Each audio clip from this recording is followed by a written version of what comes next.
सतगुरु की साजी निवाजी प्यारी साध संगत जी, प्यार और सत्कार से कहना धन निरंकार जी। साध संगत जी सतगुरु माता जी का शुक्राना करते हैं कि जिन्होंने हमें ये ब्रह्म ज्ञान, एक अमूल्य ज्ञान दिया है। इसकी कोई भी कीमत नहीं चुका सकते। सतगुरु ने हम पर बहुत बड़ी कृपा की है। हम सतगुरु के कर्ज कभी भी नहीं उतार सकते। कहते हैं कि ज्ञान कोई चमत्कार या करिश्मा नहीं, ज्ञान एक समझ का नाम है।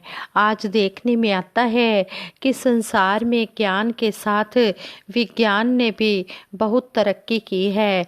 यहाँ तक कि विज्ञान के जरिए मानव चंद्रलोक तक की सैर कर चुका है और विज्ञान के जरिए इंसान ने ऐसे ऐसे हथियार बना डाले हैं कि धरती पर एक पल में महाविनाश हो सकता है।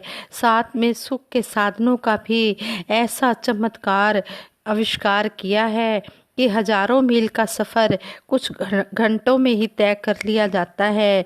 विज्ञान के सहारे शरीर के अंग तक बदल दिए जाते हैं, लेकिन एयर कंडीशनर, कारों व महलों में रहकर भी मानव दुखी नजर आता है।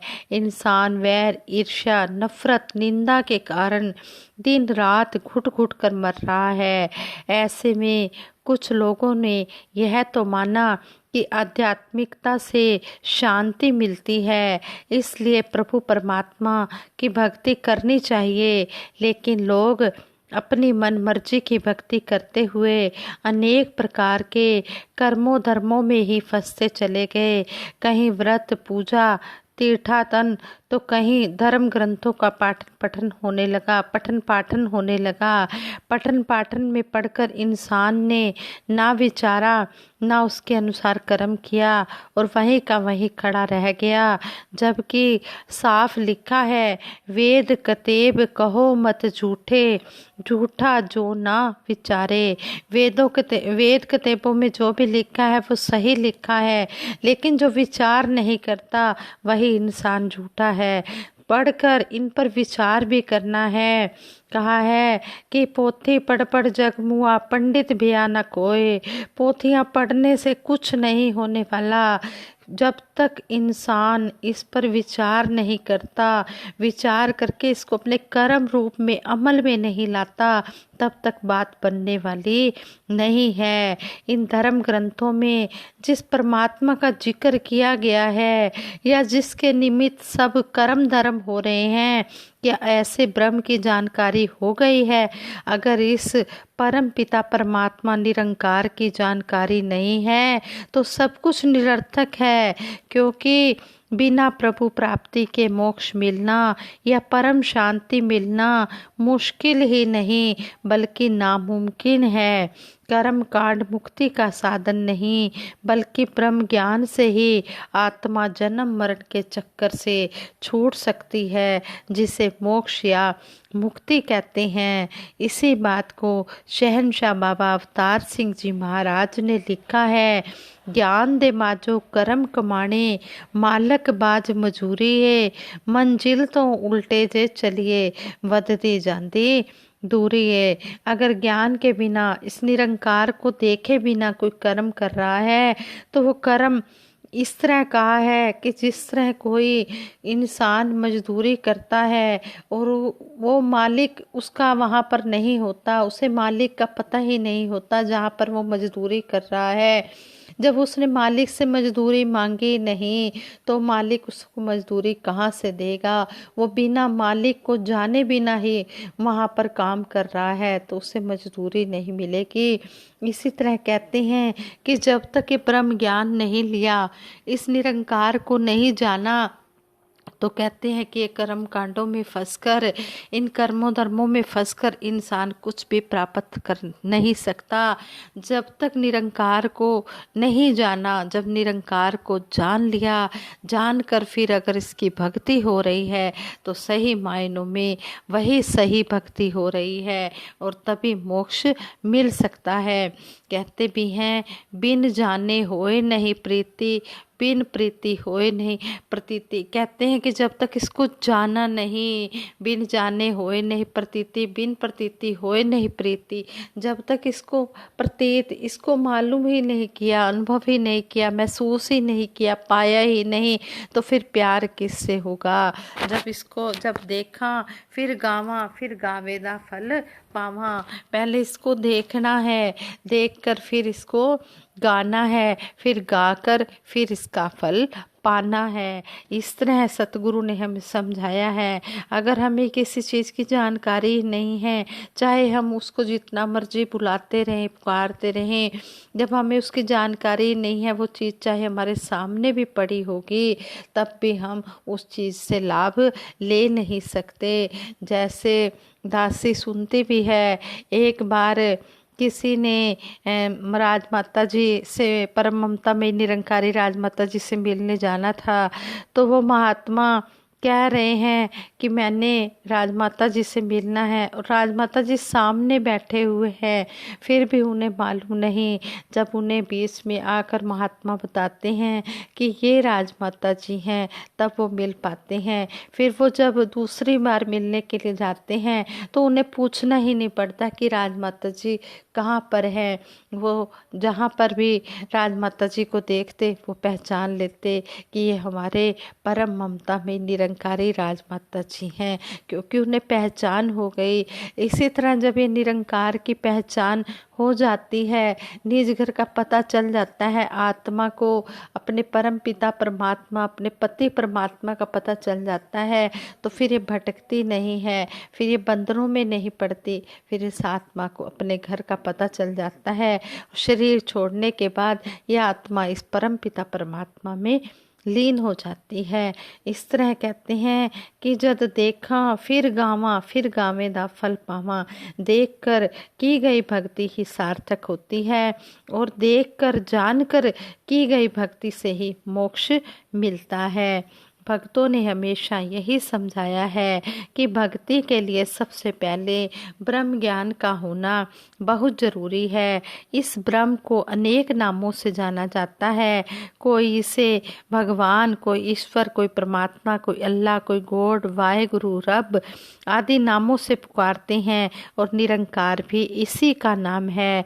जब इसका ज्ञान हो जाता है तब सब तरह के वहम भरम भुलेखे सब खत्म हो जाते हैं। नहीं तो प्रभु के नामों के झगड़ों में पड़कर मानव वैर विरोध करने लगता है, मानव का खून बहाता है। इस प्रभु परमात्मा का ज्ञान होना ही भक्ति की शुरुआत है, क्योंकि जब तक भगवान नहीं तो भक्ति किसकी, और भक्ति नहीं तो मुक्ति कैसे। अगर पुरातन महापुरुषों की वाणी पढ़ें तो पता लगता है कि जिसे इस निरंकार परम पिता परमात्मा का ज्ञान नहीं, उसे पशु का दर्जा दिया गया है। महात्मा फरमाते हैं, निंद्रा भोजन भोग वह अपशुपूरक समान, ज्ञान अधिक एक नरन में, ज्ञान बिना पशु जान। कहते हैं कि जो ये नींद है, खाना पीना, भय भोग, ये सब पशु भी कर रहे हैं। लेकिन कहते हैं कि अगर किसी इंसान ने ये काम तो कर रहा है, नींद भी, खाना भी, सब भय भी, सब कुछ रख रहा है, लेकिन ज्ञान नहीं है, तो कहते हैं कि फिर उसमें और पशु में कोई फर्क ही नहीं रह जाता। दुनियावी ज्ञान तो पशुओं को भी है, दुनियावी ज्ञान का तो पशुओं को भी पता है। सोना, खाना, भोग, भय, यह सारी क्रियाएं पशुओं में मनुष्यों में बराबर हैं। यहाँ तक कि मादा पशु भी अपने बच्चों से बहुत प्यार करते हैं। घरों में देखा जाता है कि लोग बच्चे की आड़ में गाय भैंसों का दूध निकाल लेते हैं। अगर उसी शक्ल का दूसरा बच्चा आगे किया जाए तो मादा पशु उसे अपने पास भी नहीं आने देती। पक्षी भी अपने बच्चों के लिए घोंसले बनाते हैं, और जब तक बच्चे उड़ना नहीं सीखते तब तक उनके लिए अपनी चोंच में दाने लाते हैं और बच्चों का पालन पोषण करते हैं। इससे स्पष्ट है कि असल में प्रभु परमात्मा के ज्ञान को ही महत्ता दी गई है। बाकी ज्ञान विज्ञान भौतिकता तक ही सीमित है और भौतिकता से स्थायी सुख अर्थात परम आनंद नहीं मिल सकता। ईश्वरीय ज्ञान से ही मानव हर हाल में शुक्रगुजार होता है और एक अलौकिक आनंद का अनुभव करता है। यूँ तो ज्ञानी और अज्ञानी के बीच देखने में कोई फर्क नज़र नहीं आता, मगर दोनों के जीवन व्यवहार और रहन सहन से पता लग जाता है। जैसा कि संपूर्ण अवतार बाणी में शहंशाह जी ने लिखा है, ज्ञानी ते अज्ञानी दोवें वेखण नूं तां वख नहीं, ज्ञानी नूं रब प्रगटे अज्ञानी नूं परतख नहीं। झट पछाणे जांदे दोवें बोलण अते बुलावण नाल, बगला हंस पछाणिया जांदा है अपना कर्म कमावण नाल। यही कारण है कि निरंकारी मिशन में सबसे पहले ब्रह्म का ज्ञान करवाया जाता है। सतगुरु ब्रह्म ज्ञान का एकमात्र दाता है। हर युग में जिसको भी ब्रह्म का ज्ञान हुआ सतगुरु से ही हुआ। सतगुरु के बिना आज तक ना किसी को ब्रह्म ज्ञान हुआ है ना हो सकता है। शहंशाह जी ज्ञान की महिमा के बारे में कहते हैं, ज्ञान गुरु दा इंसानां नूं रब दा घर दिखलांदा है, ज्ञान गुरु दा इंसानां नूं मुक्ति मार्ग पांदा है। सतगुरु द्वारा दिया गया यह ब्रह्म ज्ञान अमूल्य है। संतों की यही पूंजी है, इसी से शांति मिलती है और जग में शोभा भी होती है।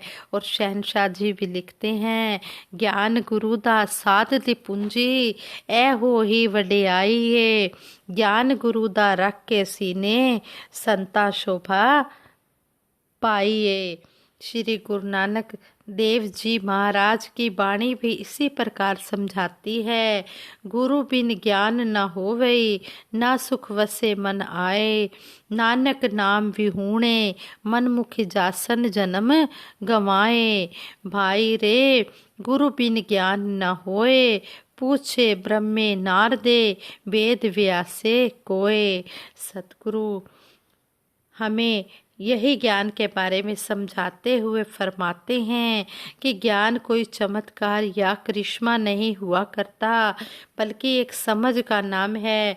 यह समझ जिसके भी जीवन में आ जाती है उसमें ना कोई वैरी ना ही बेगाना वाली भावना जागृत हो जाती है। फिर वह परम पिता परमात्मा को जानकर सभी इंसानों में इसका ही रूप देखने लग जाता है। अगर ज्ञान की दौलत प्राप्त करके इसको सामने रखकर इसके एहसास में हम जीवन जीते हैं तो निश्चय ही हमारी सम अवस्था बन जाती है, जिससे हम अंदर बाहर से एक हो जाते हैं।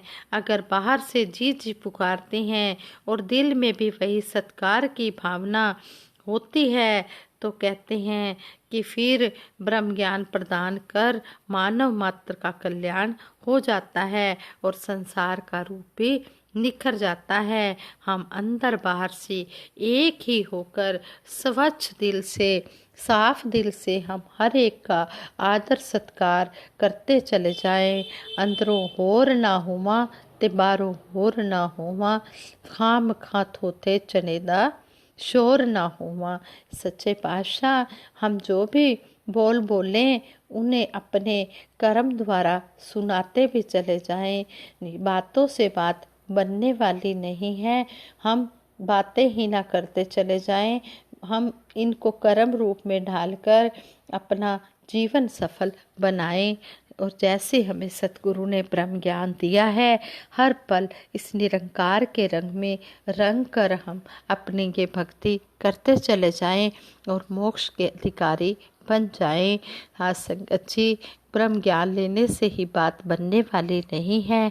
ब्रह्म ज्ञान के साथ साथ सतगुरु हमें सेवा सिमरन सत्संग की भी जांच सिखाते हैं कि हमने संतों महापुरुषों का संग करके सेवा सिमरन सत्संग भी करते चले जाना है। जो भी संत महापुरुषों के वचन हमें सुनने को मिलते हैं, हम अगर उन पर सही मायनों में कर्म रूप में चल रहे हैं तो हम मोक्ष के अधिकारी बिल्कुल है, हमें बिल्कुल मुक्ति मिलेगी। ये मुक्ति का दाता है, ये मुक्ति देने के लिए इस संसार में आया है और सारे संसार को मुक्त कर रहा है। सतगुरु आप मुक्त मुक्त करे संसार, तिस जन को सदा नमस्कार। ऐसे सतगुरु को हम हर पल नमस्कार करते हैं, जिन्होंने हमें अपने चरणों में जगह देकर, ब्रह्म ज्ञान देकर, सेवा सिमरन सत्संग की जाच सिखाकर हमें मुक्ति का अधिकारी बनाया है। अब हमने इन वचनों पर कर्म करना है। अगर हम मोक्ष चाहते हैं तो हमने सतगुरु के जो भी आदेश उपदेश आ रहे हैं समय समय पर, उन पर हमने चलते चले जाना है। जैसा गुरु आदेश दे वो काम हम करें। संतो हमें ये वर दो कि गुणगान हम करें। हम हर पल सतगुरु का गुणगान करते चले जाएं और जो भी आदेश आ रहे हैं उन पर हूँ बहू चलते चले जाएं। माना वचन तो जीवन सुखों से भर गया, टाला वचन तो जीवन दुखों से भर गया।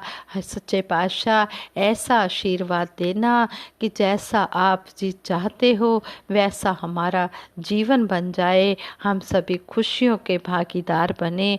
अगर दासी के मुख से कोई शब्द सही ना बोला गया हो, दासी को क्षमा कर देना और आगे के लिए सद्बुद्धि देना, सद्विचार देना, सद्मार्ग देना। दासी सिमरन कराएगी, आप सभी मिलकर सिमरन में साथ देना। तू ही निरंकार मैं तेरी शरण हाँ, मैनू बख्श लो। तू ही निरंकार मैं तेरी शरण हाँ, मैनू बख्श लो। तू ही निरंकार मैं तेरी शरण हाँ, मैनू बख्श लो। बोलिए सतगुरु माता सुदीक्षा सविंदर हरदेव जी महाराज की जय। निरंकारी राजमाता गुरु बचन अवतार की जय। साथ संगत जी प्यार से कहना धन निरंकार जी।